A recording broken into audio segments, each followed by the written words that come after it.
So members can ask about the heat in the building, but I can't ask about committees that my constituents send me here to represent them on. Is that what you're telling me?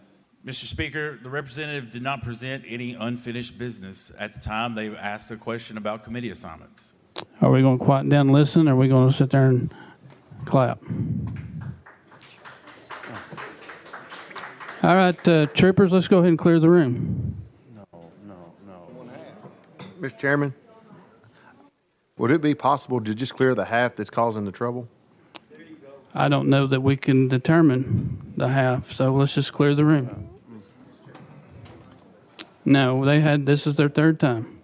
Troopers, clear the room. Tennessee lawmakers are holding a special session on public safety 5 months after the Nashville school shooting. However, Republicans are taking nothing seriously. Newly imposed rules allow the House to block members from speaking if members speak off topic. Look at what Tennessee House Speaker Cameron Sexton considers off topic. Representative Jones, under unfinished business. Yes, thank you, Mr. Speaker. As we're talking about committees, I'm still seeking an answer as to whether members who are stripped of committee will be restored to their rightful committees that you removed them from on April 3rd. You're out of order. Next order, Mr. Clerk. Announcements. Announcements. Any announcements? Representative Jones, what's your point of order? Point of order, Mr. Speaker. Can you explain how my question was out of order and why you silenced my microphone? Can you explain under what rule? Mr. Clerk. Mr. Speaker, we were on unfinished business at the time of the question. Asking about the room temperature is asking about unfinished business, but asking about committee assignments is not. Can you explain how one is in order and one is not in order? Mr. Clerk.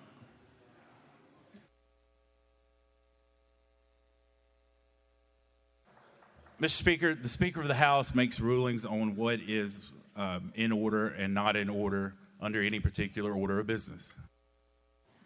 Representative Jones. So, Mr. Speaker, my question then is to you, not to the parliamentarian. Why did you rule my question out of order when you did not rule a question about that were outside of the scope?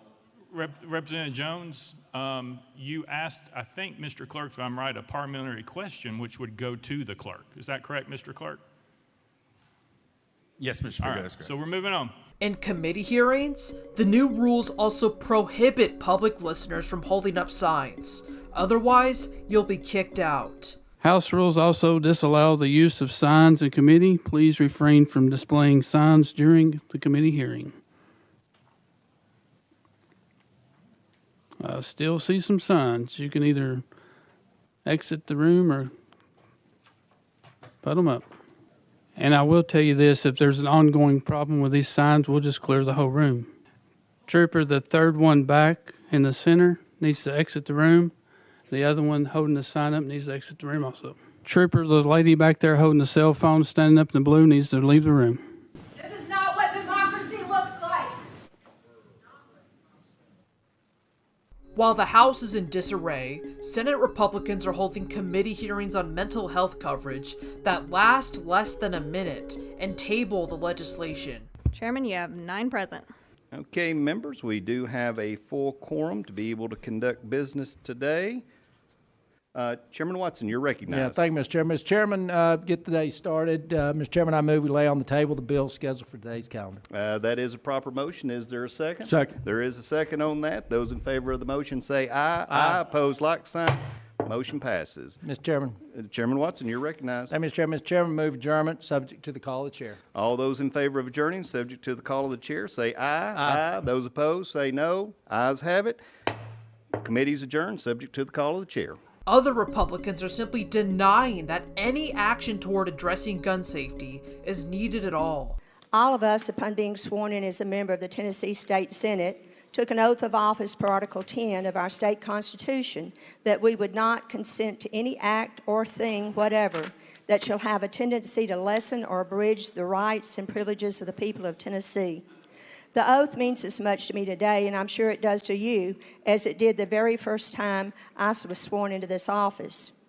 And today, we've been called into an extraordinary session of the General Assembly to address public safety, and in the governor's own words, do something. Admittedly, there's very little legal precedent as to what that phrase means, and certainly governors across the nation in their own states have called their legislators into special session for a variety of reasons.